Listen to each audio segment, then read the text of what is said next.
Uma jovem de 18 anos, moradora da Costa Rica, saiu da casa do seu namorado em uma noite com a intenção de voltar para casa.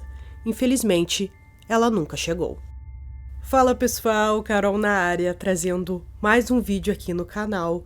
Se você tá chegando agora por aqui, eu sempre trago casos criminais, todas as semanas, 3 vídeos novos aqui para vocês. Então, se você ainda não for inscrito, convido você a se inscrever aqui do canal. Deixa um like, isso é muito importante, ajuda muito aqui o canal. Deixa um comentário também, se quiser me segue nas outras redes sociais. E não esquece de ativar o sininho de notificações, isso também é bem importante. E bora conhecer o caso de hoje.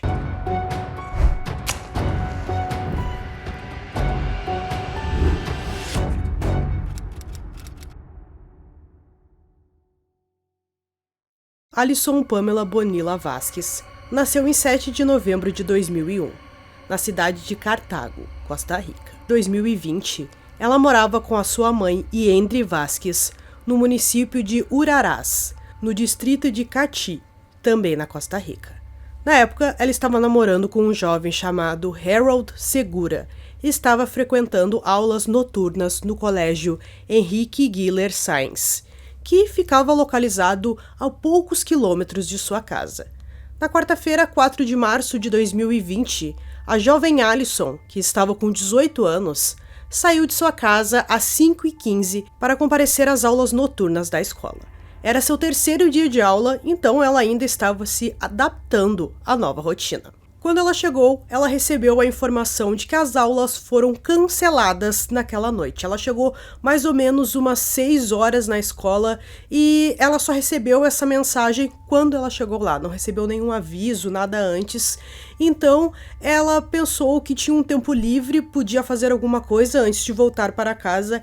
E primeiro, ela decidiu que seria uma boa ideia ir para a casa da sua tia, mas ela pensou melhor e decidiu ir para a casa do namorado, que ficava muito perto ali, questão de 3 minutos caminhando. Depois que chegou na casa do namorado, ela passou um tempo no local com ele, até que decidiu que precisava voltar para casa, pois já estava ficando tarde. Perto das 8 horas, ela saiu da residência e se dirigiu até um ponto de ônibus, localizado a poucos metros do local. Acontece que Alison saiu da casa do namorado sem avisá-lo. Ele precisou fazer alguma coisa na rua e quando voltou, percebeu que ela não estava mais lá. Com isso, ele mandou uma mensagem para ela dizendo que ela deveria tê-lo esperado ou pelo menos ter pegado um táxi, pois seria mais seguro. A jovem chegou no ponto de ônibus que sempre descia às 8h40 daquela noite. Ao descer, ela ainda estava longe de casa e precisava caminhar cerca de 1,6 quilômetros até a sua residência. Ela teria que fazer esse trajeto a pé, mas já estava ficando tarde. No meio do caminho, Alison mandou uma mensagem para a mãe, dizendo para encontrá-la em uma ponte que ficava a 500 metros de sua casa, e assim ela se sentiria mais segura para chegar em casa. Entre mais ou menos 8h40, 8h50 daquela noite, ela mandou uma mensagem para o namorado dizendo que já tinha descido no ponto de ônibus, só que ela estava com muito medo, porque ela acreditou que 2 homens a estavam perseguindo desde que ela tinha descido no ponto de ônibus. Então, ela avisou o namorado que iria caminhar o mais rápido possível para se encontrar com a mãe na ponte. Ela realmente estava com muito medo de que alguma coisa ruim pudesse acontecer. A jovem foi perseguida por um total de aproximadamente 850 metros por aqueles homens desconhecidos. Poucos minutos depois, a mãe de Alison, Yendri, chegou ao local combinado para esperar sua filha e acompanhá-la até em casa. Porém, a jovem nunca chegou ao local e sua mãe começou a ficar preocupada, pois já estava bem tarde. Uma câmera de segurança de uma casa próxima à ponte, que era um ponto de encontro das duas, filmou Alison indo em direção à sua casa por volta de 8h47. Mas alguma coisa aconteceu, mesmo ela estando tão perto de casa. Quando sua filha não apareceu, Yendri foi até uma delegacia e registrou Alison Bonilla como desaparecida. A Organização de Investigação Judicial, conhecida pela sigla OIJ, e o Ministério da Segurança Pública juntaram-se à investigação no dia seguinte. foram investigados diversos locais próximos à cidade, incluindo um lago e uma hidrelétrica. Nesse dia, eles fizeram uma descoberta muito importante. Foram encontrados o óculos da jovem que ela usava no dia do seu desaparecimento, na localidade de Urasca, localizada a 1 quilômetro de sua casa. No dia 11 de março, um morador local informou às autoridades que por volta das 8h30 viu Alison passando por um carro estacionado perto da ponte. Em seguida, o carro começou a seguir a jovem, segundo este morador. Em 29 de março, o OIJ anunciou que havia invadido uma série de casas próximas à residência de Alison e que havia apreendido um veículo pertencente a um vizinho em 25 de março, após receber uma série de depoimentos e provas. Em 30 de março, a Organização de Investigação anunciou que havia aberto uma investigação contra um homem chamado Nelson Sanches, que morava em uma das casas que foi revistada pela polícia, e ele era o proprietário do veículo apreendido. Em seguida, Nelson Sanches foi enviado para a prisão preventiva. No dia 4 de abril, um trabalhador de uma plantação de café próxima à região encontrou a carteira de identidade de Alison. Um pouco depois, a polícia disse que encontraram algumas pistas bem importantes, mas eles não disseram exatamente o que era.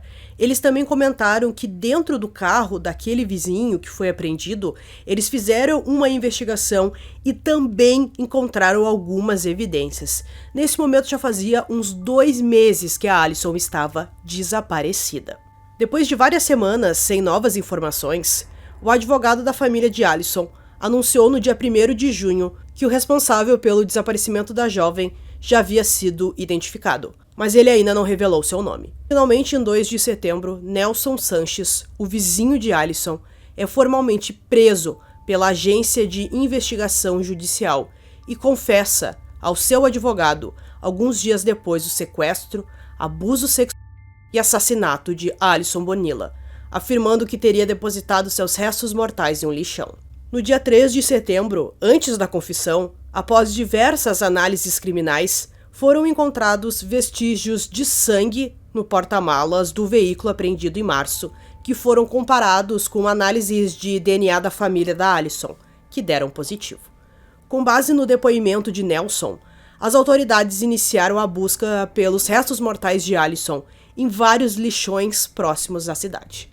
Entre 27 e 28 de setembro, as autoridades, com a ajuda de vários grupos de voluntários, descobriram os restos mortais de Alison num depósito de lixo na cidade de San Jerônimo.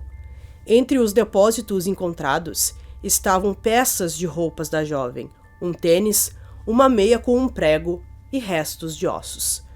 No momento em que essas novas descobertas foram divulgadas ao público, Nelson Sanches, que estava sendo investigado pelo judiciário, relatou suas declarações feitas no início do mês e por meio das quais foram encontrados os restos mortais de Alison. O homem mencionou o seguinte: cada uma das declarações que fiz nos dias anteriores, eu retiro tudo o que disse, porque não são verdadeiras. Quero indicar que fiz sob tortura e pressão psicológica. As autoridades judiciais prosseguiram então com a investigação e o processo. Nelson Sanches foi formalmente acusado pela Promotoria Adjunta contra Tráfico de Drogas e Crimes Conexos em 1º de março de 2021. Em 30 de abril, o Tribunal Penal ordenou que Nelson Sanches fosse enviado a julgamento como suspeito do assassinato de Alison Bonilla. Da mesma forma, o tribunal ordenou a prorrogação da pena de prisão preventiva de Nelson por mais 4 meses.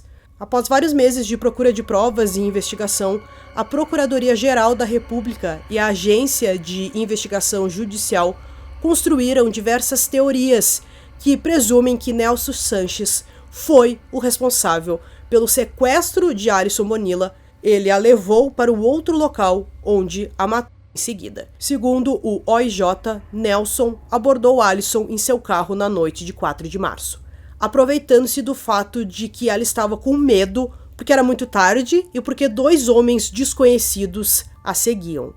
Ele teria oferecido ajuda à jovem para que a levasse para casa em seu carro, mas em vez disso, a teria atacado e a colocado no porta-malas.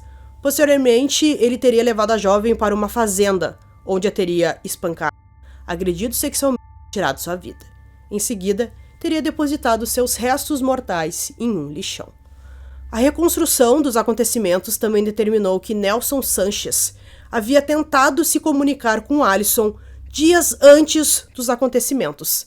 Segundo a mãe da jovem, ela disse o seguinte: uma vez Alison foi trazer minhas sobrinhas no ponto de ônibus perto da casa e ele, Nelson Sanches, veio aqui e trouxe as 3.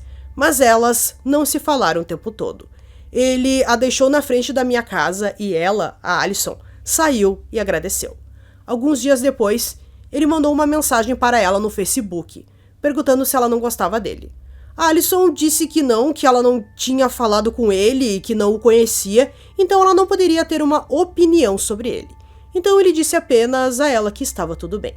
Esse é um bairro onde todo mundo se conhece e se dá bem.